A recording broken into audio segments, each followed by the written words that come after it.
Missouri and Reedfield, Maine. If you'll join me in the Pledge of Allegiance, please. I pledge allegiance to the flag of the United States of America and to the republic for which it stands, one nation, under God, indivisible, with liberty and justice for all. Thank you and welcome to the March 4th meeting of the Reedfield Select Board. Are there any items that anybody would wish to take out of order? No. I would recommend we consider the appointment of Deb Nichols as registrar out of order Oh, yeah. immediately following the warrants. How's that sound? Sounds good. Perfect. Great. Good. We'll proceed then with the minutes of the last meeting. I move to approve those minutes. Minutes have been moved to I'll be second approved, that. and it has been seconded. Is there any discussion on those minutes, or any corrections or amplifications? Seeing none, all in favor, the motion carries. We'll proceed with the warrants, 36 and 37. right. Which Mr. Price took care of. Yes, indeed. Thank you very much. Warrants 36 and 37. 37 is payroll, so that's a pretty normal thing to see, $16,295 and 66 cents. Let's take a look at 36, which is on your second page there. You can see some items that seem to be like, oh, look at that. There is $27,000 that we paid to Cushing Construction. That's for the plowing. It is a busy. Seems like we've been very busy here. Indeed. This recently in this cycle. We have. Let's see here. The regional school unit is another big one. You can see some equipment there for the fire department. That's the Reliance equipment, right? Yes, that is correct. Thank you. That is correct. And motor vehicle fees, pretty standard stuff, but it seems like every time we do that, it goes right through. So it's a total of $382,332.44. So I would make a motion to pass, to approve warrants 36 and 37 in the total sum of $398,628.10. I'll second that. It's been moved and seconded to approve warrants 36 and 37 in the amount of $398,628.10. Are there any, is there any discussion or questions? Yes. Please. Okay, Dennis, let's see how much you remember. Central Maine Technology, $3,900. Central Maine Technology, Eric can tell you that more specifically than I can. Yeah, that one was for our IT services, upgrading of the computers. Most of that was labor, some materials, but mostly labor to get everything up to date and running. Perfect. And $1,179 to Kennebec Federal Savings Bank? Yes, that was an overpayment of taxes. We had both the homeowner and the bank paying us, and as much as I'd like to keep it, the right thing to do is to pay somebody back, so There that's we where we're go. going. Yep. Mark Newcomb Welding for $2,471. Yes, that's for final work to the trailer that we're using for our radar speed The sign. trap. So we'll have that deployed as soon as the temperatures get above freezing on a regular basis. So a point of fact, we received the unit, the reader. We did not have a way to move it from place to place. And therefore, that is what this gentleman is custom building for us. Yes, he's customizing like a $500 trailer from Lowe's. Yes, sir. So it's a neat little setup, and it's going to be really functional for us when we get it out and on the roads. So. And then just to pick on you, Dennis. Yes, please. Is it a radar trap, or is it just is it one of these units that says you are going this fast? I believe it is a visual reminder of speed. Thank That you. is what it is. We have no enforcement associated with it.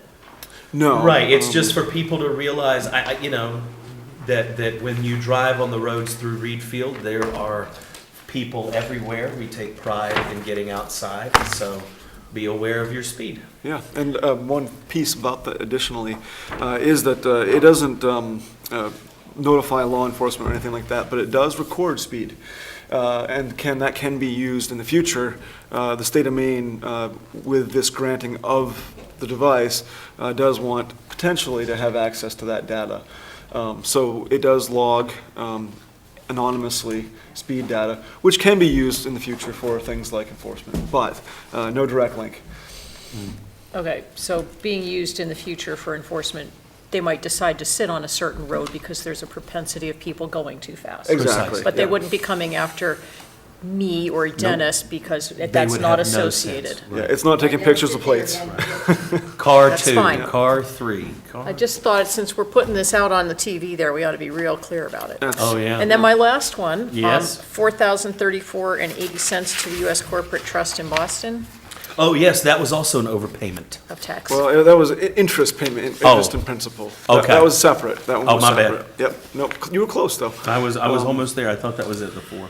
Yep. no, I'm sorry, did you get a clear answer on that, Catherine? Yes, I am good now, thank you. Bond, principal, Yeah, bond. interest. Great. So, are there any other questions?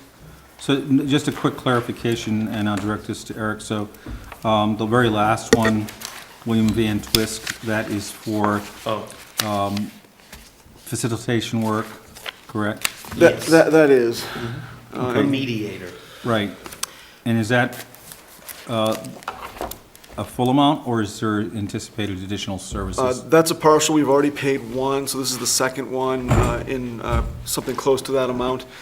We are hoping to make some good progress this weekend with a Saturday meeting.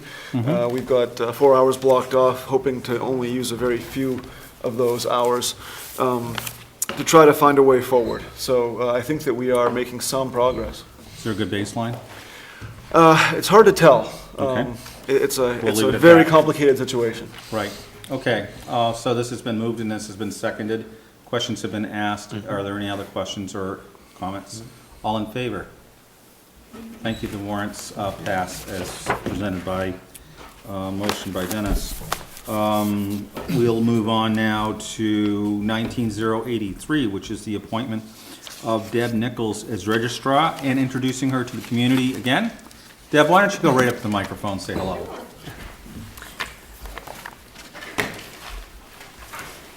And Eric, I am going to let you do some introduction here. How does that sound?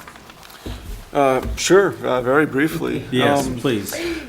We had a lengthy hiring process with a number of great applicants, and Deb definitely stood out in the crowd, having served previously for the town of Reedfield in a deputy clerk position and front counter position. So she knows our operations and our people, and it's amazing how many faces come in and just light up when they see Deb. They recognize her and really appreciate having her back. So I just am grateful to have her, and I'll let her talk a little bit. Great. Well, thanks very much, Eric. It's a pleasure to be back in Wheatfield. It's a small community where I feel most at home at. I'm happy to be here in my new role. I have some big shoes to fill, but I'm looking forward to the new challenge. And stop and say hello if you haven't stopped by in a while. We'd like to touch base and greet you all, and we'll hopefully make things feel like home again.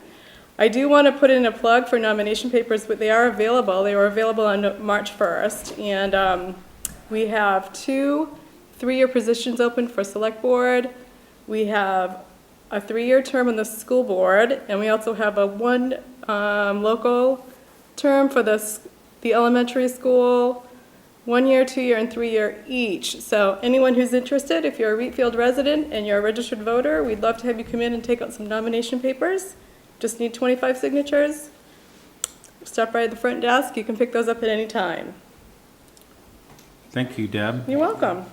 So we need to have a motion put on the floor, and I'll allow somebody to do that, please. I'll make a motion that we appoint Deborah Nichols as, to the office of registrar for a period of 1 year, expiring on January 1st, 2021. That would be 2 years. I So think sorry. Yes. So, and this is traditionally something we do with the town clerk, is make this appointment just like we do with the town manager. being the transfer station manager and so forth. So that's been moved. Can I have a second, please? I second it. Been moved and seconded to appoint Deborah Nichols as to the office of registrar for the town of Reedfield. And we have a certificate of appointment which we will sign upon passage. All in favor? Thank you. Do we have that ready to go? Yes, welcome, Deb. Great, thank you. Thank you very much. I brought a pen. You're a registrar. And you need not stay. Thanks. It's been a long day. That's it, yeah. And so we'll move on to select board communications. Do any members of the select board have anything that they would like to share with the public and other board members? I won't steal much of Eric's thunder, but I had made the suggestion a number of weeks ago, and I was able to attend a party for Robin's retirement, and I think it was a great success. I think she felt very appreciated, and I think it was a great chance for people to be able to say goodbye. I know a number of people stopped in during the day also, so thank you, Eric, for taking care of that. Yes. Thank you. It was my pleasure. Anybody else? I just want to say, tonight, we're going to give our next two members of the Heritage Days Committee. If you are interested in helping us with Heritage Days, we have some great things planned, some things already starting to come together, and working with organizations around the town to just make it a full day of Reedfield. And so if you're interested in helping us, it can be helping planning, it can be day of volunteering, whatever you'd like. Please check us out online, the Reedfield Facebook page. Come in and submit papers and we'll put you right on there. But we look forward to working with all of the town organizations and people who just want to be a part of a great celebration. So is that for the first weekend in August? Is that Second. Second weekend in August? the Always the weekend in second. August. It's Friday, Saturday. Yep. Friday, there are some smaller events. And then Saturday Oh, we have is a big the, event. the big event on Friday, yes. of Smaller course. number of events on Friday. Yes. Dennis is going to do one of his. Yes, Capital City Capital Improv. City Improv is going to do an improv show on behalf of the Friends of the Library. Library. That's going to be on Friday night right here, and we're excited about that. And I have to also say this, if I may, because I have the floor. We have a full day of things planned on the 10th. Dave Mallett is going to play at the Reedfield Union Meeting House. But we also are going to have a band. I think we've sort of penciled them in for the afternoon at the beach, but we're going to let that all come out a little bit later. And that's happening on the 10th. But I want to say that the Reedfield Union Meeting House also has a Tuesday series of events going on, and Capital City Improv is going to be there on the 13th. So come to the show on the 9th, check it out, see that, and it's going to be a completely musical show on the 13th. So sort of like a double chance to see different things going on. So it's a completely improvised music set. 45 minutes, first set, 45-minute second act. We are all the songs, all of the titles are all gonna come from audience suggestions and audience stories. So everything you see is going to be made up on the spot. And that happens on Tuesday the 13th. So it's a full schedule of things. Heritage Days, check it out. I guess I have one other thing. I'd just like to thank both Lee Mank and Deb Peel and our librarian, is it Maureen? Maureen. For having us visit with them last week. Was that last week? Yeah. Just last week. And for a great joint meeting with the Budget Committee this past week also. Very informative with everybody. The Budget Committee is doing a very thorough and wonderful job. They really have their fingers on the pulse of all the financial doings of the town, and that should make everybody feel very comfortable. Very smart, very diverse. I really enjoyed the conversation with the Budget Committee. I always leave those things knowing more about how things get funded and why they get funded the way they do. And I am thankful for their brilliance in that. Thank you. Anybody else? I would just remind members of the board that on the 13th of this month, we have a joint meeting with the school board, RSU 38, and I would encourage you to attend and not only listen to a budget presentation, but participate in discussion with the school board. And that's Wednesday, That is correct? Wednesday. Yeah. Yep. So we'll move on now to staff reports, Eric. Just town manager report, right, this week? Yes, yeah, we're still a bit too early in the month for me to have the financials put together from last month. So I will just deliver that manager's report, starting off with winter maintenance. It has, of course, been ongoing and ongoing and ongoing and ongoing. And ice continues to be a problem throughout the town. We've used our full stock of materials. And that's the first time in 3 years that I've been here that we've gone through everything, plus a few hundred yards from the prior year. So that's been a real active season for us so far. We did replenish with 300 yards of sand and some more salt. So we should have enough to make it through the month of March. But it's been wearing, and so far the budget looks like it'll hold. I don't believe we'll be going over because we did have a little bit of slack in there. And those 300 yards of sand, $15 per yard, about $4,500. So not enough to break the bank, but definitely an impact. Mud season is looking to be a good one this year. We have deep frost, and if the weather continues the way it has been with these unusual kind of melting, thawing events and then freezing, it's going to be a long one. So the road posting is going to be important this year. I'll be paying particular attention to that. There are some new state guidelines out and actually some new resources. We now have a thaw projection website that was put together through Maine Local Road Center, collaborating with a university someplace, I can't remember which one, but it has projections for thaw, just like we have for weather. But it's becoming more and more important to make sure that we put our signs up appropriately and at the right time, so that's going to be a focus moving forward. Work planning for the fire station and library repairs are becoming a priority. They had started to grow in importance following our site visits and our joint budget meeting last week.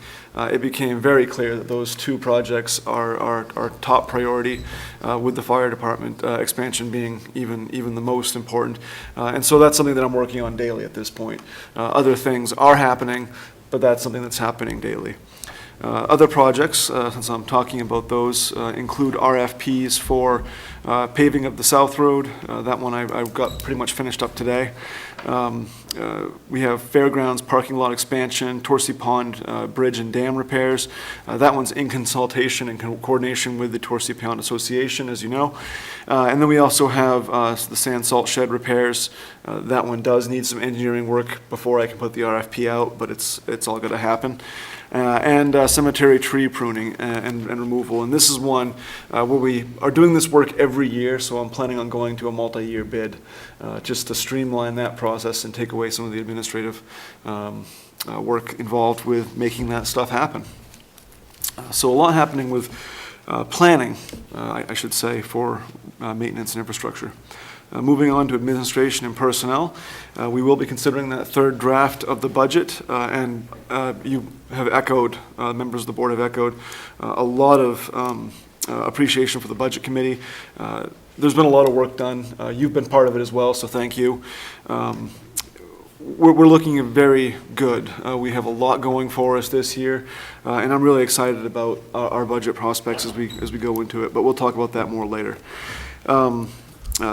Again, thanks to Robin Lint for her service, and for everybody who did attend that send-off. I really was impressed with how it all went together, and again, Deb is our new clerk, and I'm very excited to have her on. Let's see. Most of the major IT issues that we had experienced in the past have been resolved, in large part because of that bill we just paid. But we are also moving forward with ongoing work, and we will be upgrading to a new version of our accounting software. And so that's probably going to come with its own set of challenges, but we're starting off this week, actually, with a trial version. So we'll have a mock-up that we can use in a safe space and not break anything by playing with it and learning it. So that's an exciting step. Moving on to the transfer station, one of our recycling compactor cans has had a failure, and it's going to be out of service until we have some welding done and some steel parts replaced. These are probably 8-year-old cans, and they are intended to have trucks back into them.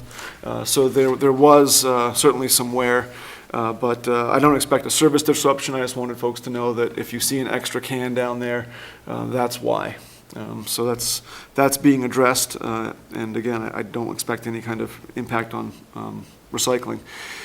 Then the last item I have is just a heads up that we are working on composting at the transfer station, both at the transfer station and at home through 2 initiatives basically being released in parallel this spring that will try to get food waste out of our solid waste, out of our waste stream. It's one of the heaviest and therefore one of the most costly items to dispose of when you think about tipping fees. And it's also just unnecessary waste. So we're looking at having a bin on site that we can accept scraps from folks that don't necessarily have the ability or desire to compost at home. But we're also going to be pushing and delivering compost pails and information to residents to help them succeed at composting. So we'll be tying a few things together. We'll have a number of free bins likely, and then we'll have some low-cost bins, and we'll also have just a lot of different information, like I said, to make it easier. I'm hoping to have some education, some training sessions, and really make a big deal out of it because I think it's very important. That's my report for Questions For for now. Eric? Yes, of course. Did we end up having any liens that foreclosed in February? That's a good question. We had one. However, we're working with the property owner. She was in the day after foreclosure with a check for the amount that was required, but it just was too late. And so that was a great first payment, and we're working with her to make sure she pays those next 2 years to get current, and then the property will be returned to her. I have every confidence that we'll get that back to her, and if we do it within the prescribed 30-day period, we won't need to do any special transaction like a deed transfer or anything like that. We can just do a lien waiver. It's within the margin of error for us to do that. So, That's great news. Yep, yeah. good news. And then my other question is, can we schedule a rollout time for the select board computers? Yes, we can. I know it's that you're not busy at all. Well, no, honestly, the thing I'm waiting for is the touchpad or the type covers, because I don't want to hand them out without some kind of protection or functionality to Okay. type onto them like what you have or something similar. So that's really the holdup, and I'm trying to work with our IT guy to get that done. So I will, let's say, first meeting in April 1st. Great. And if So it doesn't we work out, I have- can just We say. have a public you know. hearing in late March, right? The 28th. The 28th, For budget, yes. for yep. budget. Yep. And so my question is, we've talked about priority setting before with you in terms of, how the board might look at priorities and particularly you listed a number of RFPs and so on and so forth here. And I think, as we stated the other night, the fire station planning in particular is of utmost priority. Is there anything we need to do as a board or any release, if you will, from some of these other priorities that we ought to bless in order to focus on that? Yeah, I can't think of anything right off. the fire station expansion project is going to take a lot of time, but a lot of it will be facilitated and even performed by architects and engineers. And so Which takes communication. takes communication. So that's going to be a lot of the time is going to be communication time. I'm hoping and expecting that I'll be able to pull together some, quotes on things like the extractor or things that I can bring in that I can do that can add value to the project by assessing some of those costs. But outside of that, it's going to be a little bit of waiting, with a lot of emphasis on the time frame of 3 weeks to a month to get this information together in a solid enough form to present to the public. So outside of that, I will have time to continue on with these other things, and some of them, if it takes a little bit longer, that's okay. If they take into May or June to get the RFP out, it's not the end of the world. I think I've got a good balance now, and if I come up on something, I'll definitely let you know. And I Okay, appreciate the great. thought Yep. and suggestion. We just want to keep an eye on that and make sure that the fire department, I think the library piece is very straightforward, it's roofing. Yeah, and a few other small and items. some other small items, but I will the say fire I'm pushing. station itself, uh, the meeting that we had jointly with the budget committee really did point out that we need to get some more detail on that. Yeah, absolutely, and I'm pushing all of that forward. I will say that I've asked Lee for some help in Good. all of this. I think that he's probably the first backup, so to speak, on this. Yep. So, Okay, well, thank you. Any other comments? Good.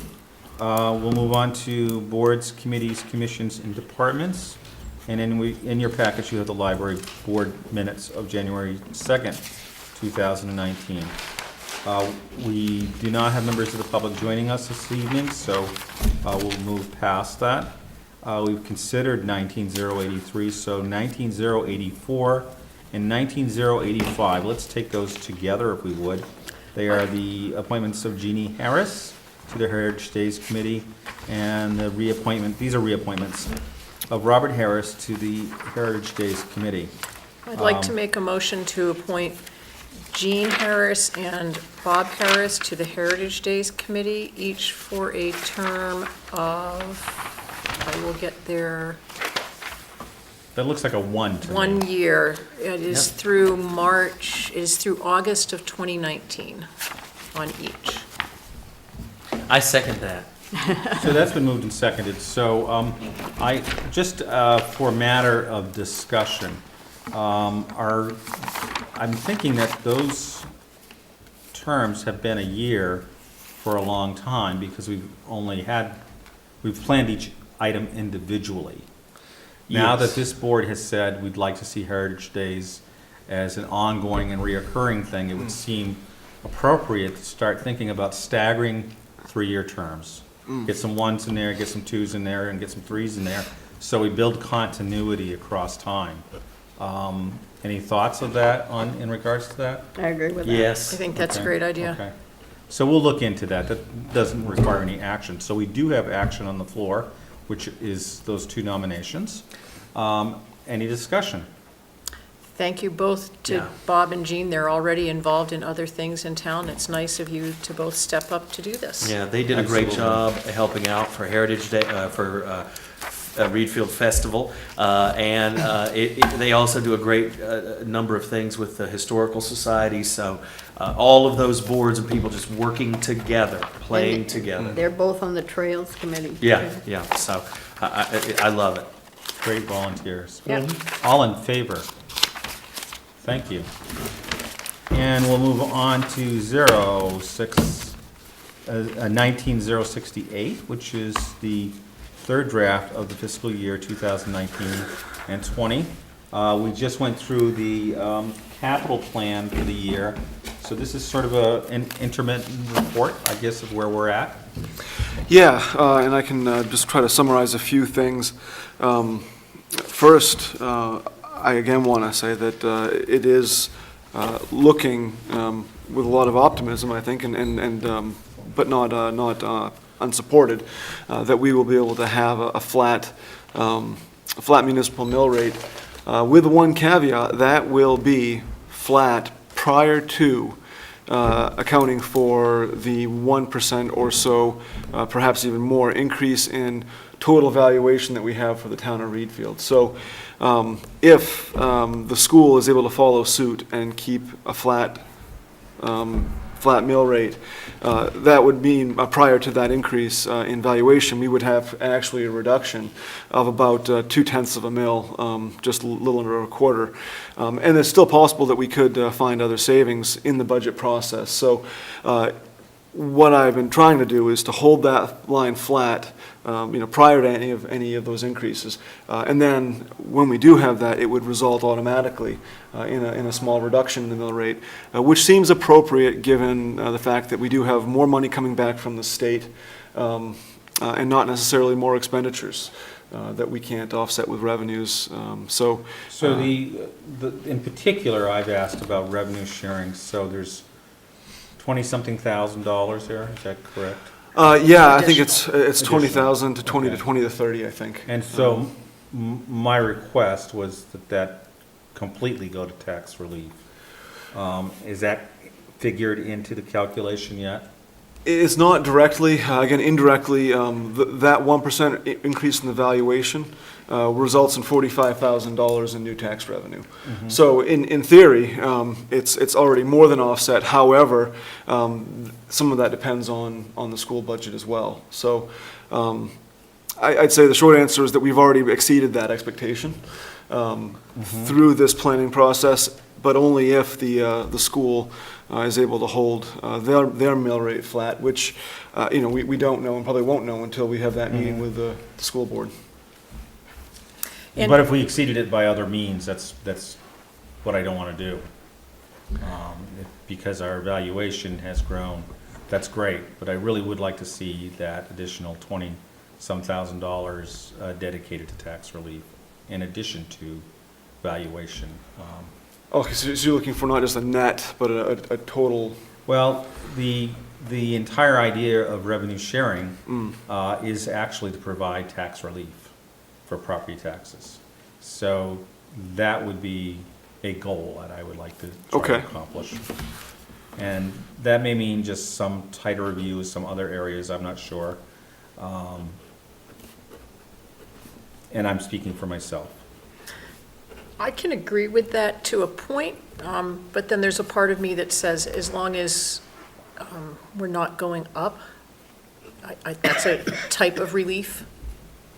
So we're able to afford the things we need without having to raise taxes. So I that- agree. That's, I agree, I see that entire picture. so somewhere in between is fine with me. I want it to be a deliberative consideration and not we lucked out consideration, Yes. okay? Absolutely, yeah. So that's the difference. It's a little bit nuanced, but, No, I understand it what you're. means a harder look at things. Yeah, absolutely. No, that's something we can definitely do, and I can talk with the budget committee as well about that and what areas they might recommend we look at for savings. Well, yeah, and I don't mean savings necessarily in cutting proposed expenses, but I mean, obviously, you look at the entire balance of things, but if we've already calculated in the revenue sharing increase, is that correct? Yeah, that Into was the revenue? calculated in Okay. already, so that revenue is already in there. Okay. Yeah. Well, and another piece of good news on that front, which maybe they're going to consider at the school level also, is that they're getting a substantial increase in their funding with the governor's new proposed budget. Yeah, of course, that depends on how the formula works for this particular district, which has also put a bond in front of us. Right. So there's a lot of moving parts there. And has that bond payment been put into our part yet? Right now, the school mill rate, the school expense, because it's all it is in our budget is one number. Right. 3.8 million or something to that effect, I think. That's been held flat. So we're holding the school budget flat relative to the last year. They have said that they anticipate this year's impact to be minimal, this year being FY20, because it will be just the first year of the bond payment, which would be just that one interest payment. It's FY21 where we're really going to feel the impact, something like a fourfold to fivefold increase, I think, on the impact. So going from, say, 15,000 up to 60 or 75. But it's hard to calculate because we don't know still the length of the borrowing, the interest rate, or the amount of interest that's going to be paid. I believe they did appropriate the bond the other night. Oh, did they? So Okay, they good. pulled the So- trigger on it All right. to get So it authorized. we I can get guess. that then. But that's good news, because it's just the other, but, so I haven't seen the number for Reed Field, but I know that those numbers have already been released by the state Okay. for the new budget. And I'm certain that ours was in the go-down category, so, Okay. meaning they should be getting more money. So hopefully that will help to offset any increases that they are experiencing. Okay, Eric, I'll let you get back on track. I'm sorry. No, that's okay. This is exactly what I wanted to talk about tonight, because really not a lot has changed since that No. second draft. In fact, the effort has been to keep everything, keep the mill rate the same, so there's been a little bit of movement here and there. But I will say that since the last time, we have done a lot more work with the capital planning and capital investments. And I certainly see that as an area where we've made good strides and have a lot more substance. Before we had some round numbers, but we are really figuring out, what projects are specifically being requested, the funding mechanisms and the impacts on the budget. So that work that was done last week in anticipation of that has really helped me pull all this together. So Has that radio thing with the county been finalized? Or still, is that in flux? it has been finalized to, I'd say, no one's satisfaction, but it has been finalized. We are still, rather than switching from one to the other or picking one, we're still doing both, and we're still doing both through the current state agency or state agency that works on behalf of the state. It's a RCC that's running it, and the state Department of Public Safety is the overseeing body.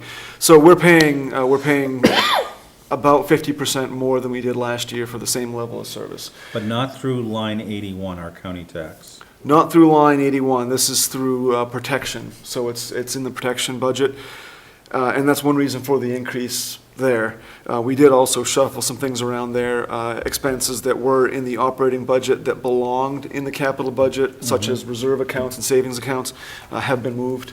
But no, we're looking at probably a $7,000 to $8,000 increase for radio communications. What's happened is we're looking at a 3-year period in which Gardner is going to contribute about twice what they had been previously. And everybody else is going to have to pay more as well. But Gardner's taking a big hit by putting in $150,000, $158,000 as opposed to their $70,000 that they used to pay, so that we can have a standalone software desk for dispatching for this software that was going to be phased out.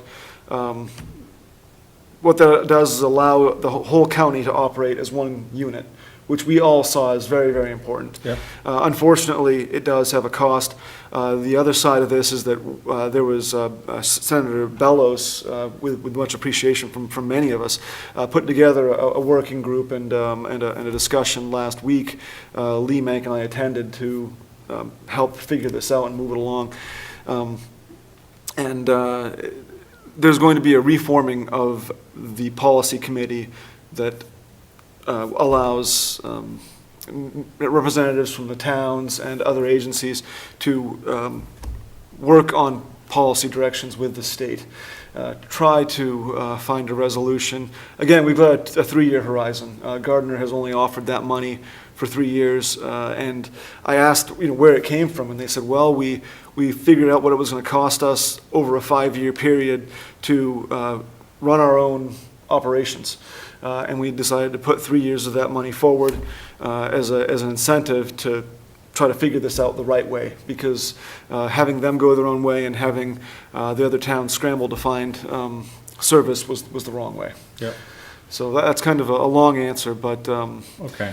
the county sheriff is on board with this, Ken Mason, and we're all just looking forward to figuring this out. Okay. It's going to be collaborative for all the towns and Gardner. Absolutely, Kennebec County, and we're looking actually at a couple options, Kennebec County Centered Dispatch or some other alternative, but we've got 3 years to figure it out. Okay. And hopefully we'll start it in the first year. There's been a lot of movement and a lot of discussion already. People aren't going to let it go, so, Good, yeah. Okay. Especially when they're paying 50% more for the same level of service, so. right.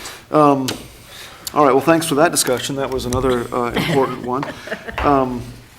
I'll keep you right on track. Yeah, no, this is great. Okay, so you were telling us that you got capital all figured out. Yeah, I think we're in a good spot. There are still some discussions around how projects are going to be financed. And actually, if you want to digress again, the fire station is one that, and the library project is one that we do need to spend some time on. Right now, we have $35,000 in reserve for the fire department that was part of the original effort to put this project forward. That hadn't been touched hasn't been touched yet. My expectation is that that will be brought into the fold in this whole project consideration and cost. And that actually could be a great place to find, $25,000 plus. There's also some other smaller pots of money that exist in emergency services, particularly the fire station, that we could look at for this project overall. Right now, I'm struggling with the best approach to this. I think that there's a real need to make sure that these projects happen. I think that we're at a tipping point, that if we, the library is an absolute necessity, the fire department is not quite that, but it's very, very important that we take this opportunity we have now to look forward and to make this happen. So there are a couple of options, and we discussed these a little bit last week, but first is to run two separate projects and finance them separately. And that would look something like a roughly $500,000 to $600,000 cost for the fire station and a roughly $100,000 cost for the library. That serves one purpose in that it separates two projects, but it doesn't necessarily help us with our financial planning or with what might be seen as a unified front for making sure that municipal projects that are important get pursued. And municipal buildings is the way I'm looking at this, and that's the other side of this, is that we could put together a bond for municipal buildings, municipal building improvements that would be, say, a $600,000 amount. $500,000 to $600,000, and then we could have a $100,000 use of designated funds for municipal building improvements. That is, in some ways, it meets the need of giving some safety and some flexibility. If the bond is not approved because it's too much money or people don't like the idea of the projects, either one, we would still have the possibility of $100,000 in reserve that we could use for the library building project. It does tie the two projects together, which I think is important, again, if we're trying to put forward municipal building capital improvements, capital investments as an idea. So they have different arrangements. The financial impact overall will be the same, but I think there's a little bit more flexibility in the latter. But there's also a little bit more risk to some extent that we have, a project, the bond could get, I guess the fire department could get put down either way. And I hope that's not the case, certainly, because, again, it's important. But the way the warrant is set up is really what it comes down to. And I guess I'm looking for feedback from the board on what your preferences are and how you'd like to see that set up, because as you know, the warrant is your responsibility. I'm trying to manage this mostly from a financial perspective, but also thinking about what direction you might be heading. So kind of a long introduction there, but where do you feel this should stand? Should they be two separate projects? Should they be one project? Should we be looking for flexibility and or safety? And what are your overall feelings on that?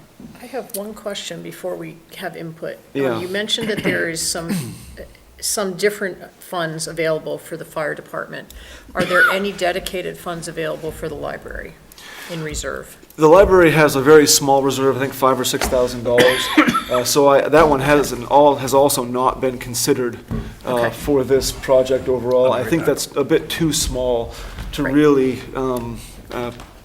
It's a chip I don't want to put on the table, I guess. Right, it's always good to have a little bit there. Yeah, a little bit. The fire I department. just didn't know if there was some substantial amount that could be used. No, nothing Okay. substantial, unfortunately. That changes my opinion of how to move forward.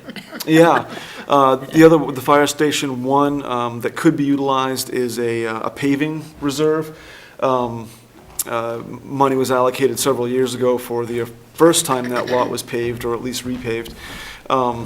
And so there's about $10,000 sitting, and that could be put towards this project as well. Although that one I'd have to think hard on, because in a few years we're going to need to pave the lot.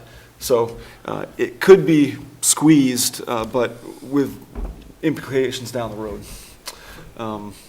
So again, nothing ideal, except for that $35,000 in reserve that really is for an expansion project. And Right. I hadn't brought that up yet because I wasn't sure really what we were looking at overall. So, but it's there. If we bonded the entire project, which would probably look more like the 700, I'm sure, because of just how things, I mean, we'll know shortly. Yes, we will. But then and we did it for 15 or 20 years, with both buildings looking for a 40-year plus lifespan of the projects being done with those funds. That would spread that impact out over a longer period of time. Yes, it However, if would, it's yeah. voted down, then nothing happens. And that's not an option with the library, because if the roof's not replaced, we won't have a building. But I think that's one of the things we have to educate people to, that we're at a position where this stuff has to be done.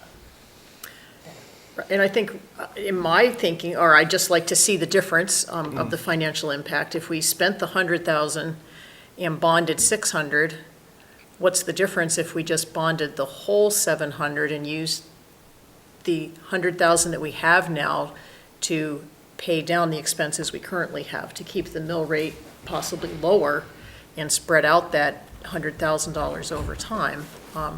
I know there's an interest cost associated with that, and if it's ridiculous, then we spend the money now. My understanding was that we would spend the 100,000 either way. That's the way it's structured currently. That's the current budget proposal is that way. But I think Catherine's doing a bit of an exercise. Right, I understand. You know, yeah, yep. So I guess with the $600,000 to $700,000, it would be really incremental. I think that right now we're at a 15-year horizon. We could look at pushing out further, and I certainly will talk about that with the budget committee. I'm less comfortable going out to 20 than I am with 15, just because I think that 15 is a more traditional long-term bond. And But we'll probably have some other bonding needs in that time period. we probably Right. will. Actually, I know we will. But I mean, right now that horizon looks pretty healthy for at least the next 10 or 15 years. But beyond that, it is a little bit harder to tell. And that's another point too, that the longer we go out, the less certainty we have. But the impact rate now for, if I remember correctly, and I'll see if I have it in here. I think we were looking at somewhere around 37,000 for a $500,000 bond for 15 years. And so 6, maybe add 7,000 to that. So the 1-year impact wouldn't be that significant. And then we would, if we did that, we would free up a lot of money, and we would either have a lot of extra in the reserve, or we would be, I would say, really unreasonably lowering the mill rate, because there's not much expectation that that would be able to continue. Right. So if we put 100,000 in, that would be almost a half a mil, probably. A mil is 245,000, so that'd be a little, yeah, maybe 4/10 of a mil. Something in that range, so. Does that answer your questions generally? I mean, I can and will put together firm numbers for this. But, Well, I think it's critical that the library be fixed, but I think, as Chris has said, it's how we present this to the people, especially after what we watched in the budget presentation. Because of what we're retiring for bond payments, putting in a new bond is not going to raise taxes. It's also not going to lower them. So we could lower taxes and not do any of this work, but then we have less to provide the town with. We would have a library that would most likely fall down, and a fire department that's not adequate for the increased needs that we've seen. So I think it, as you said, it's all in how we present this. It's my instinct, and my gut tells me that we should in fact bond them both together. Because I just thinking about the fact that, like Catherine said, the debt service items that we had in the budget thing, they're going to be gone, freeing up some of that stuff. They also, I think it's an easier sell to do them together, to say you can help 2 buildings in town that are critical to serving the needs of a wide swath of our citizens and things of that nature. It seems to me also that they're tied together, and doesn't the library share the same septic thing across the street as the fire it department? absolutely does, and that's another reason to. Yeah. So there are Yeah. things, there are things that are tying these buildings together, and I think though if you're looking for a package to sell and to tell people that for me it's an easy sell, but somebody who needs to be convinced you're taking pride in the 2 buildings that both serve the knowledge and protect it. And to me it's a no-brainer. The last part is, there's momentum to do this. In my time on this select board, we have managed to address issues that seem to have been patched and half done in the past. And this board has shown a willingness to do away with the patch job and the halfways and all that sort of thing to do it right the first time. And I hope that we can continue that type of work where we do this right the first time. And to me, it would be to have them easily go together. At the budget meeting, Ms. Schneider had issues about you only get one ask. You only get one chance. And I know that for the Maranacook Dam, we worded it so that it was up to an amount. Yeah, and it would be the same in this case. Exactly. Absolutely, yeah. So that way, so then what I believe in my little brain, and help me understand better because you are smarter, if we said up to this amount, and once we got concrete amounts, then we still couldn't go over that amount, and then it could in fact, depending, be reduced to match like the Maranacook Dam was, if I'm not mistaken. We had up to, but we ended up not even needing that much. Absolutely, and that's a good point. We do have a history of and a precedent for setting it up to amount and then borrowing only what we need. And I very much expect the same thing would be happening with this project, where we would have reliable estimates from builders and contractors and plumbers and electricians about what the project cost, earthwork people, all that will be, in addition to architect type numbers. That will be used to get the borrowing amount. We'll be conservative. We'll have a high threshold, maybe 15% for contingency, and then we'll go from there. What that would allow us to do is to go out to bid and go to the bond bank and have have enough cash on hand or enough, what am I trying to say here? Go to the bond bank, have the money available, and if we don't need it, we can pay it down.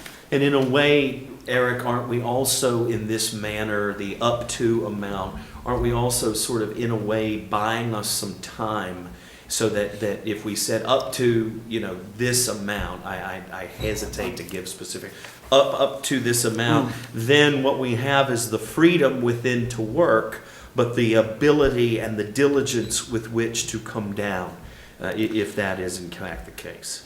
Yeah, or there may be a situation where we borrow and then we pay back quickly a certain amount. So there's definitely that option as well. It's so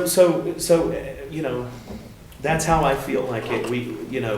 I think there was also, if I'm not mistaken, is there not precedent, in fact, also in past Reedfield elections where certain items have been bundled together in this manner? Yeah, we've done that before, although again, and this is one reason why I'm so kind of having a hard time with this, is that this will be the third time that this has been brought up in the past, I'd say, 15 years. Lee had a much better time frame than I did, but I know the last time was 2012, and then before that it might have been 2006 or 8. I don't know. I don't know exactly, but that's another consideration. One argument for separating them out is that, well, it's going to fail, and so why bother? But I don't like that argument. I don't I think either. we can change that argument. Yeah. I think we are able now, with the group of people we have sitting in these chairs and in momentum and capital, I feel like we have proven to people we want to do things right. This can happen. I know it in my bones. It's common sense. When other towns are losing their volunteer firemen and we have a surplus, we owe it to those people. When we have when we work so well together, listening to this Gardner, this dispatch debacle makes me so thankful for the 6 towns. Yeah, mutual aid, the absolutely. mutual aid. Yeah. Thank you, Lord, for helping that work. Yeah. Because that's important to us. Yeah, and it's a real need. We have training needs. We have equipment sitting outside, new equipment sitting outside, Yeah. and old equipment sitting outside. So, I think that you're right about the messaging and the need. So yeah, thank you, Dennis. I appreciate that. Yeah, because it was 1978, is that when it was built? Yes. 1978. Yeah, I mean, that's- year before You're I was. younger than I am. Yeah, well, you're younger than I am. That's right. Yeah. Jeez. Well, we're sitting with a bunch of babes. Yes, they are. I'm not going to tell you where it is in my. I also think, continuing on with what Dennis was saying, is this town has a lot to be proud of itself. Its voters who voted in the many years, 10-plus years of road reconstruction. And now we're on the other end This of is that, true. and we can see what doing it right the first time does for you. It's paid off. We don't have reconstruction costs. We have roads Yeah. that are the envy of every town around. We have roads that here don't break our cars, that are striped well, that aren't washing out, that we're taking great care of still without spending a fortune, and the dam project. And so I think each person here can take a lot of pride in what they have voted for and what we've done. So it's not just the boards that are to thank, but the residents themselves for having faith in the boards and voting things in, trusting that they would get done, and now you can see that they have. The results, the results are there. And I think that people know, and quite honestly, and I'll say this on the record in front of YouTube and everyone, Eric Dyer is not going to spend any extra money. No. Eric Dyer is not I going to can't. spend any extra money. And if people, I hope people understand that Eric is one of the most fiscally responsible people that I've ever been around or certainly had dealings with in terms of leadership. And I know that this isn't, if for him to want input and be, then I think it's really important for us to have this conversation because it is a vital thing. And when I look at the training room in that basement at the firehouse, and I think of 33 people in there, it's we can do better. They deserve better. I believe. And Anna told us this week that that room looks much different than we saw it a week ago. Oh, I'm sure. They've done the floor, they've done the walls, Yeah, we have been Good. working on continuing on with those improvements. And the but it's not any bigger. It's still not big enough. Right, Not But and it the is looking library, better. You know, going to the library, taking that visit, and I'm gonna just say it right here again for YouTube and everyone. That was the first time I've ever been in the library.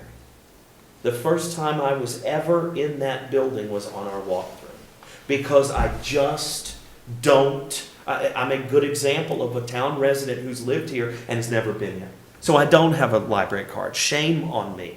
But my point is, when I went in there and I saw how beautiful that place is, the rooms set up, the upstairs area that begs to be used because it's so nice with all those windows, I want to help that, because I want to make up for the fact that I'm so dumb and I haven't been in there since. Well, geez, Dennis, go That's easy what on I yourself. Yeah. You do work in a school that has a library. Exactly Yeah. right. And I also, I've been around, Cumston Public Library is beautiful. Cumston Hall is beautiful. That Victorian place, there's a lot of things that we can do to help make our town richer. And it's not reinventing the wheel, it's making the things we have better. And I believe in that. And it's the right time to do it because of the debt reduction. Well, and Yes. that's just a fact. And you can look at those documents online, can you not, in terms of the debt service calendar? Absolutely, they're all up online as after last week's meeting, or prior to last week's meeting. And I would also add that a member, I believe that I've heard of members of the budget committee, in fact, bemoan that our debt service is in fact. It's too low. That's what they said. Yeah, that's right, what's been exactly. said, yeah. So I don't know about that. I always get weird about that. But certainly, the time is right. The time seems to be now. Well, with debt service being too low, that implies, well, it's saying that you're paying for some things up front that should be spread out over time, because the impact is lesser to everyone across time. No one would consider buying a house for cash. Everyone buys a house with a mortgage. Most of us buy cars with a loan. It's that same process. We don't want to buy something that's going to last for 40 years and pay for it this year.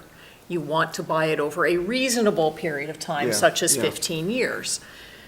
And so you don't want to be irresponsible and try to pay for everything up front. And I also think about on the horizon, things like, if there are more apparatus coming down the pike, Yeah. things like the Revision Energy, I don't know if we have to do any cost things there, but, those are all coming down the line, but I still think it's an investment that it's worth making now. Yeah, no, and I appreciate that Sorry. sentiment. I know we're just preaching to the Well, choir. no, because we don't hear from you. it's good, and it's important to note, too, that the numbers that I have right now, because I don't want to find ourselves in a situation like what I expect is going to happen with the school, where there's a $16,000 payment and then a $75,000 payment. I've been budgeting this as if it's the full cost for the full year, which it may be, but likely we'll be in a similar situation where we might just have the interest payment. But to some extent, it's a good exercise to plan for this as if it is the full amount all years out, because then we are much more able to understand what the impact is and not sell ourselves Right, short. yeah. So I think that likely what would happen is we'd have a fall borrowing, so we probably would have just the spring and the spring interest and principal payments. But I haven't gone deep enough into the borrowing schedule to say for certain, because we typically borrow in the spring, so I'll have to look and find out the fall schedule. But that's part of this too, is that it might not be this year as bad as it looks, but it's important to know what the long-term picture looks like, so. Do you Just- feel you got enough direction? I do. I think there's a lot of sentiment that we ought to be putting these projects together, and I think that there is a feeling that we probably should be having some caution to make sure that we have the ability to make sure the library project happens. Those are the two things that I got out of this discussion. So if any of you don't feel that way, let me know. But that's kind of what I heard from Catherine and what I heard from Dennis, and I saw some nods over at the head of the table. So- Yeah, I mean, I didn't speak to the issue in particular. I mean, I could go either way. I think as far as bonding everything together, that's just not an unusual practice at all. I mean, the RSU bond we just passed was, Yeah. you know, a number of different projects. The state always gangs stuff Yeah. together for their bonds. And we have roads, right? I mean, we did all So of our that's- roads together. That's very, very So- typical. The Yeah. bottom line, to me, is the presentation you make of what it's for. Yeah. And it all boils down to that. And so that's what we need to do. Yeah. So, Yeah. let's let Eric push on. Yeah, how much more time do you want to give me? Because I have Well, just, I'd like you to at least run through the rest of your pages. Sure. In a very highlighted way. yeah, well, I appreciate the opportunity to do that. If you look. But I think that was a major discussion. It was, and that's one, Thank you. the main thing I was hoping to get out of this evening was that discussion and then some other general stuff. But the mill rate, as I said, if you look at the mill rate calculation sheet, this is flat, again, noting that we have not adjusted for any increase in valuation. The next page is our tracking form, where we track several things. It's starting to look like an EKG a little bit, but the heart rate of our municipality, right? Right. But we're getting close to the time where we would have a revaluation and have a drop. We're also having, I expect and hope to continue to see, a period of stabilization in the mill rate. The mill rate always increases faster than property valuation, and hence the need for the revaluation over time. That's in large part because we do have costs that are increasing higher than higher than inflation. And we have another savings towards valuation this coming year that's in the budget. We do. And we are expecting that valuation to probably take place 3 years? 2 to 3 years. So we're right on that horizon. We're right on that horizon. It's in the very near future. We have a few more mechanisms we can look at to try to reduce that need or push it out a little bit. Revaluing neighborhoods, revaluing certain classes of property that might be out of balance. But we're getting to the point where we need to be doing that, and the state sales data and the state analysis, or the state sales data and the state analysis tell us that we're very close. It's a service to our community. Absolutely. It's an equity issue. Yes. As our assessor loves to say, you want to make sure that everybody is treated equally or taxed equally unfairly, or whatever. What is it? Do you remember what he says? It's something like that. Oh, I As long can't. as it's all I'm butchering it. The whole point is that it's about equity. Yeah. That nobody likes taxes, but as long as it's fair, people can live with it. Yeah, right. As long as they think everybody's on the same. As long as On the we're all same being playing screwed, field. it's fine. Yep. Yeah, so this kind of summarizes some of those trends and is a good way to look forward.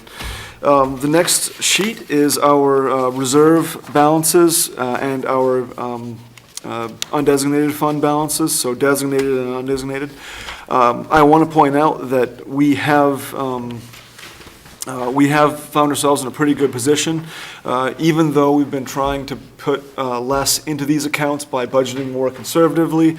We've also been planning on borrowing and pulling less out of them.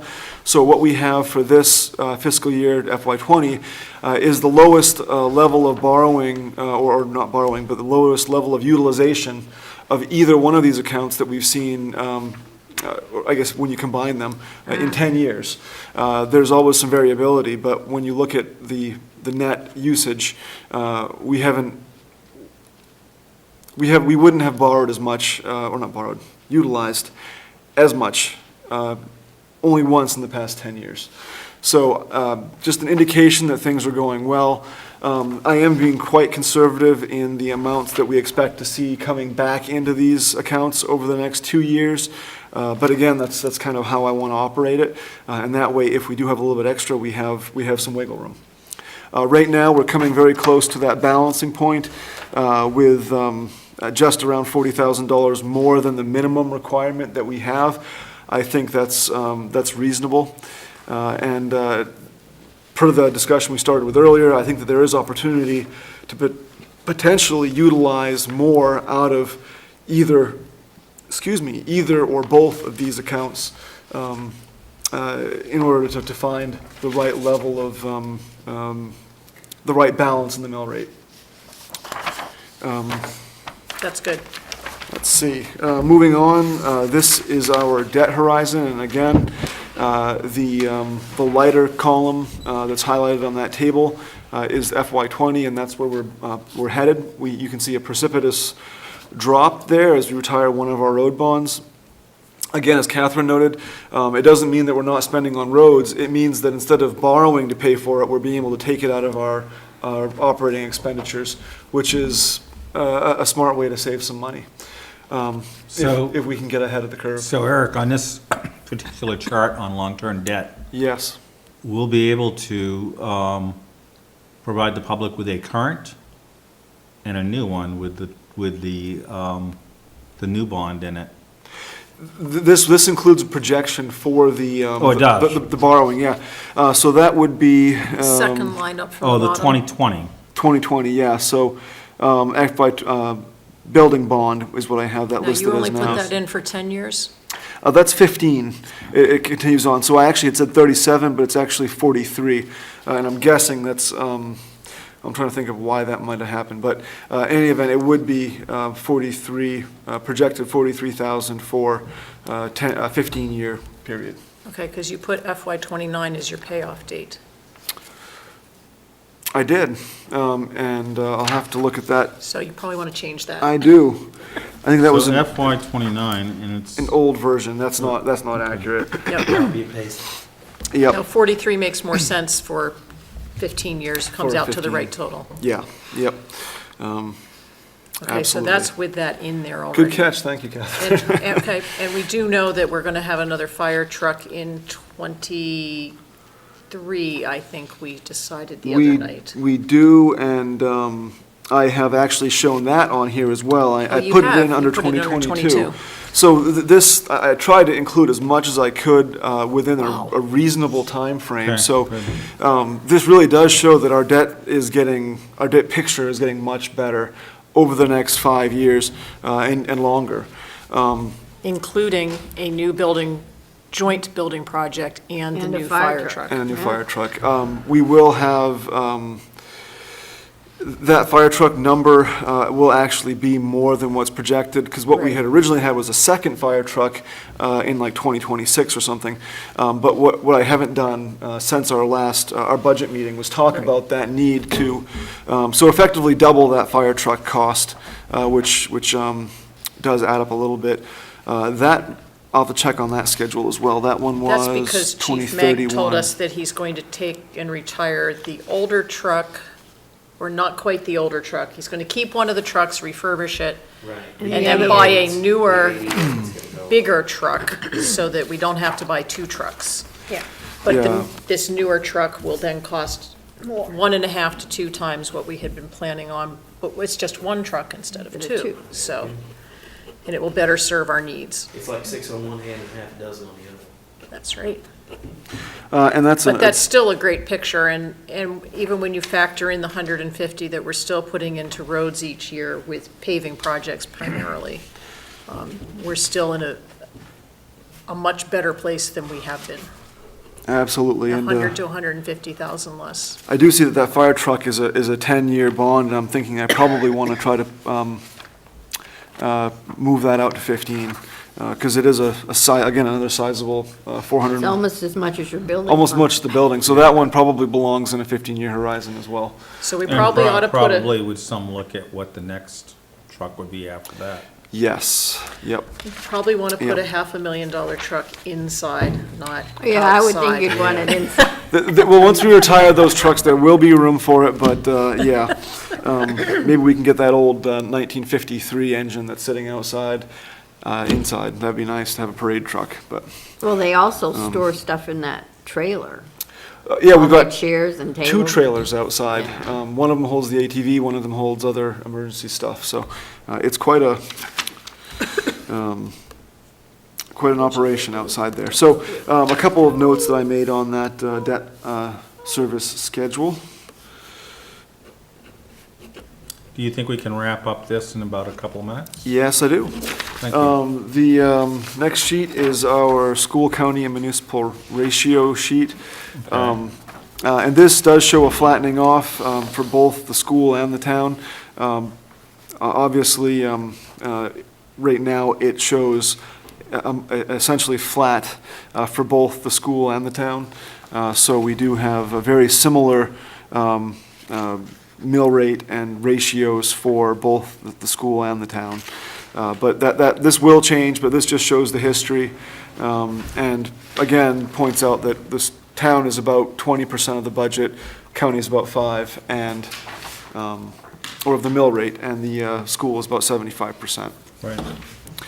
The last page is one that I've been building out over the last couple years, and this is the what's it sheet, which is what's it cost if I'm a resident, if I'm a non-resident, what's the value of a mill, and what's the value of the homestead exemption. So a few different things. Homestead exemption, just another pitch for it. If anybody hasn't got that, it's almost $400 worth of value.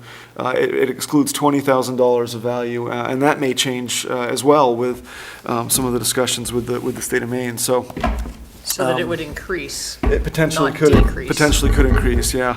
But that's a good value for residents. So if you have if you haven't done it yet, do it. Again, a mill is worth about $237,000. So that could be something we can think about. If we drop, say, $50,000 out of the mill rate, or 45, that's about 1/5 of a mill, something like that.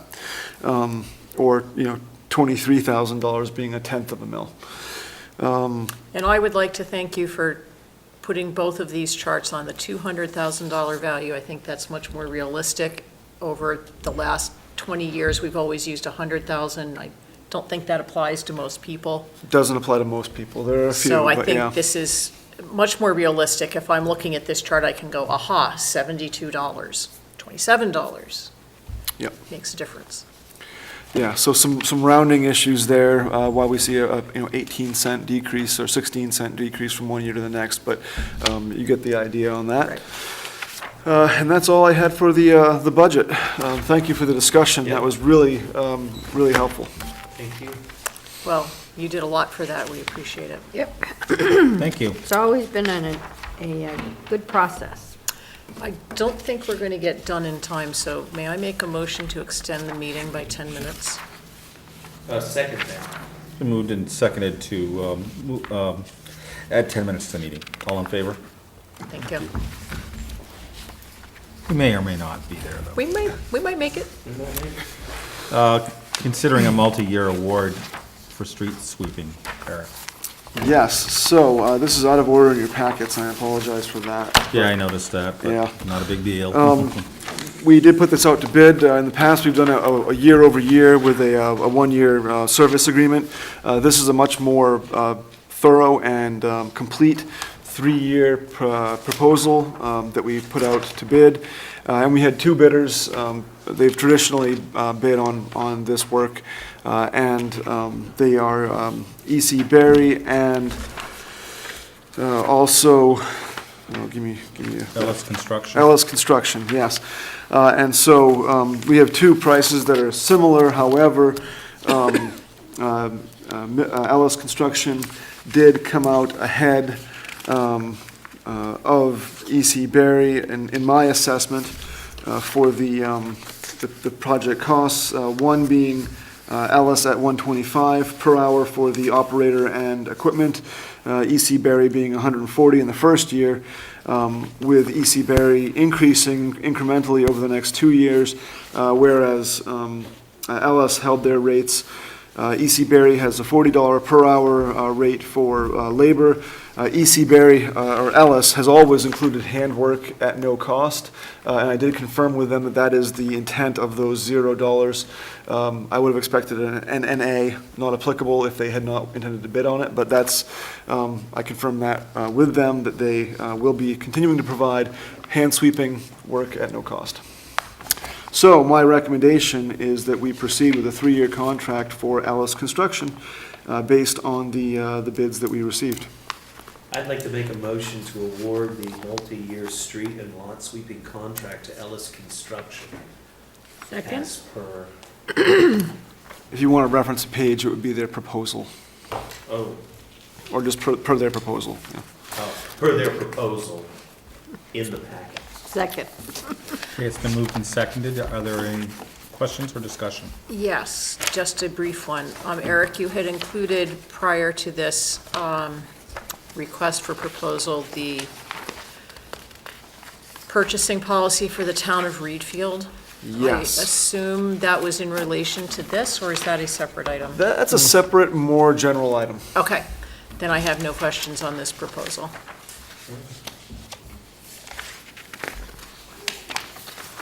Okay, it's been moved and seconded. All in favor? Great, thank you. Ellis has done this for the last 2 years for us, and I'm looking forward to working with them again.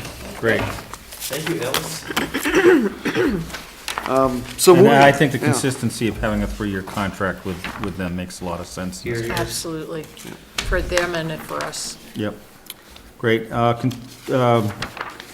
Consider comment on pending state legislation.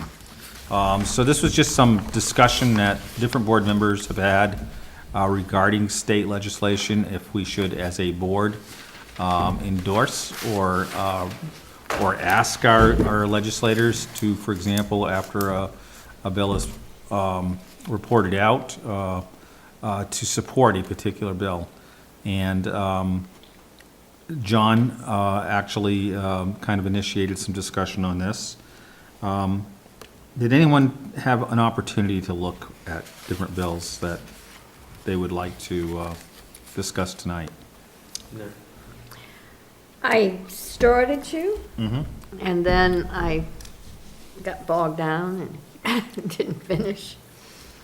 I have two, and my thoughts are that we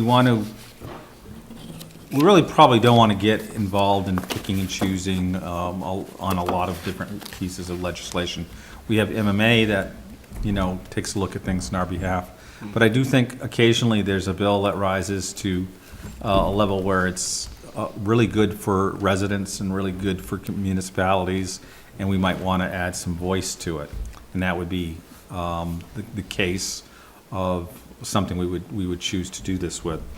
LD 444 is an act to fully restore revenue sharing. As you know, the governor has moved revenue sharing in an upward track. This is a bill that I believe, from my reading of it, restores it at a more rapid rate. It fully restores it as of this spring. Wow. I don't know how that affects the payment for this fiscal year. I don't think there's a fiscal note on it yet. So that is LD 444. And the other one that John mentioned 3 to me. But LD 47 is a $25 million bond to help fund renovation of existing fire stations.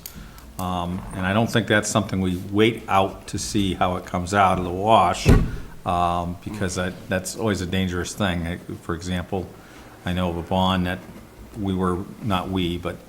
but as an industry, I was particularly interested in last time, that just never got reported out in the end.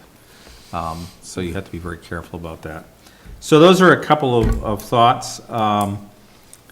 If you would like to read LD 444 and LD 47, I don't think either of them are actually up for action at this point. We could talk about them at the next meeting if we want to. What are your druthers? Or we could just Are move on. those the two that you mentioned? One was the fire department, One, and the other was? yeah, I'm not even sure I would endorse that particular one, the fire department one. And then what was the other number? An act to fully restore revenue sharing, which is sponsored by our state senator. I would definitely like us to support the state revenue sharing one. I think that's critical, and it's townwide, and it's statewide, and it's tax relief And we should have been there all this time. all this time. Right. The only thing the caveat I would note is, I know of this particular bill because it was brought to my attention, but I don't know if there are other revenue-sharing bills as well that have different tracks or whatever. Generally speaking, that kind of activity often gets pulled together in committee and into a master bill. And I would assume that this bill also being co-sponsored by the President of the Senate, this is probably the bill that's going to move.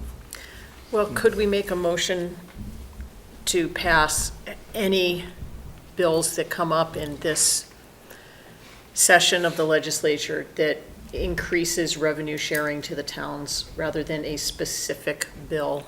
Yep. Because that's in the interest of our town citizens. We certainly could do that. And then if one gets combined into another or one instead of another, then we haven't lost our chance to have a voice. So what I would recommend is that we would write a letter, I as a board chair, to Craig Hickman and Shanna Bellows, asking their support for that kind of a bill. On behalf of the citizens of On Reedfield. behalf of the citizens of Reedfield and the board. Additionally, because she is actually sponsoring a bill, I think we should specifically mention it. Yes. She's sponsoring one. She is sponsoring 444, which Oh, is she's- to fully restore Okay. revenue Yeah, sharing. then we should mention that. Absolutely. I'll make a motion for what Bruce just said. So it would be that bill or the alternate bill that comes forward. Yes. Yep. Okay. I would support revenue sharing. Is there a second? I'll I second. second that. Okay. All in favor? A second. That. I'll get that communication done. Thank you, Bruce. We appreciate that. You were wonderful chair. You are. We are all very glad. Amen. That's why we elected him. And 19088, which is the review and discussion of the purchasing policy. I don't know how this got on the agenda. Did I put that on the agenda? Well, we talked about it. I guess and, we did. We did talk about it. We never talked about why we, go ahead. Yeah, so there are a couple things with this. Part is just it was updated about 3 years ago, I think. Okay. It's always good to look and make sure that we believe the dollar thresholds are appropriate first. I do have a couple concerns in this about things that we might want to try to streamline. We do have a separate bidding process for road-related and non-road-related projects. I know there's a history behind where this came from. When I, first looked at this 3 years ago, it wasn't so inclined to question why we had two separate processes for expenditures. I'm much more inclined now to perhaps look at an attempt to combine those and have one streamlined policy for purchasing that it seems to make more sense to me to do that. And the third item I had was the language around taxes and pass-through Oh, yes. taxes. Okay. And Yep, that was that's how that came about. That was the big one, yeah. Yep. But there are other issues too. But the language that's here does say that we will perhaps allow for a bidder to submit a bid and to perhaps even have it accepted if they have past due taxes. However, there are provisions that they either have to have them paid in full or enter into a repayment agreement.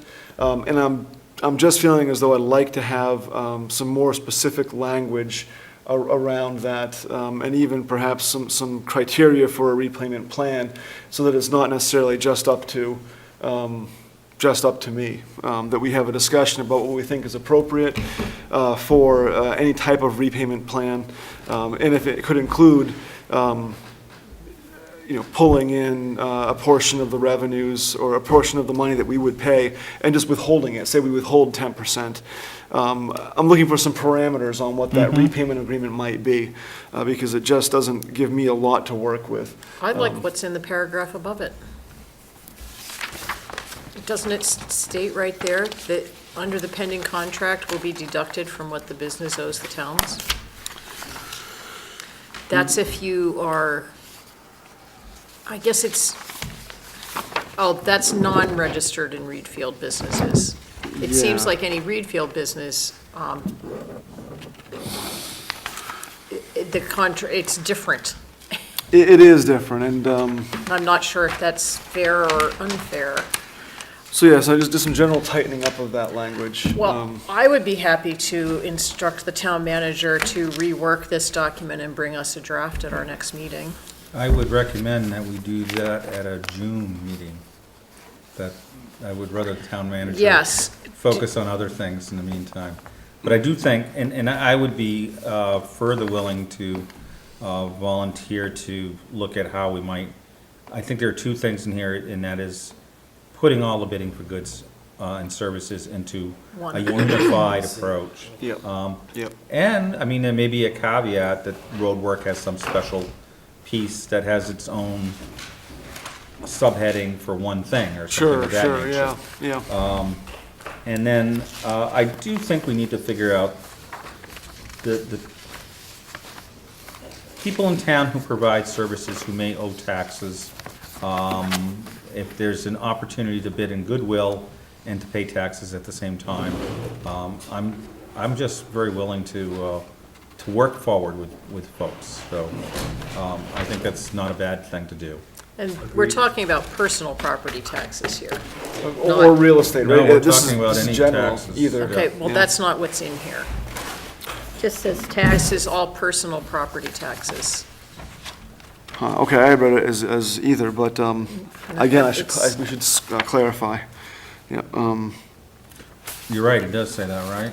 Well, at the beginning, it says any past due taxes, Right. but then in the specifics, it's all about personal property taxes. And when that came about, it was because you might have 3 contractors in town, 2 of whom are paying their personal property taxes on very expensive machinery, and 1 of whom isn't. And is it fair for someone to maybe underbid another because they aren't having the expense of paying that tax? So therefore, they can bid cheaper. I think that's where that discussion came from.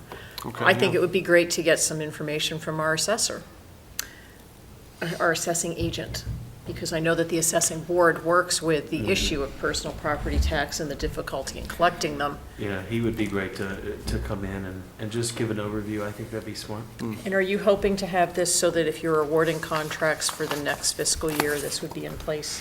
Yeah, I'd like to, and so I think that June would be appropriate May or for, something May like or that. June, yeah. But, for I mean, the Midtown. other thing too is, the scenario you gave of 3 people in town, more often than not too, it's a couple of people out of town that are bidding and somebody in town, and we may have a vested interest in getting that person kind of back on a tax schedule with us. Right? You know, if all things are equal in the services and the. Exactly. And the costs. Yeah, you would obviously. hate to not take the in-town contractor. Reject it on that Yeah. exclusion only. Yeah. Yeah. Yeah, I think once again, it reflects the idea that the town of Reedfield operates with a common sense directive to not only want to award folks in town, but also letting the contract and request proposal stand on its merit rather than have something else attached to it. Can I take a motion to adjourn, please? I move to adjourn. Second? All in favor? Good job.